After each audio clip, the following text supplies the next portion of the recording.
Marami ang nagtatanong kung bakit hanggang ngayon ay hindi pa umaamin sina Kim Chiu at Paolo Avellino sa tunay na estado ng kanilang relasyon. Sa kabila ng kapansin-pansing closeness nila on and off cam. Isa sa nakikitang dahilan ay ang paniniwala mismo ni Paolo pagdating sa privacy. Tulad ni Coco at Julia, mas pinipili umano nilang ilayo sa publiko ang kanyang personal na buhay lalo na ang usaping pag-ibig. Para sa kanya, mas nagiging matibay ang isang relasyon kapag hindi ito lantad at hindi naaapektuhan ng opinyon ng marami.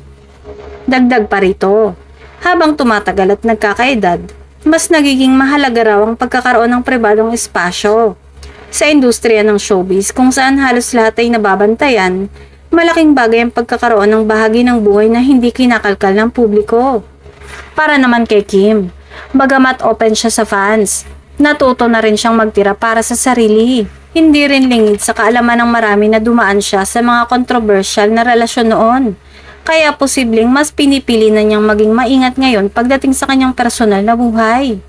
Isa rin sa factors ay ang kanilang mga proyekto.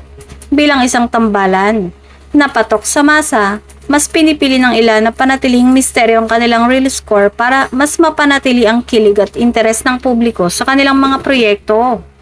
Sa huli, maaring hindi pa ito ang tamang panahon para sa pag-amin, ngunit para sa kanilang mga tagahanga.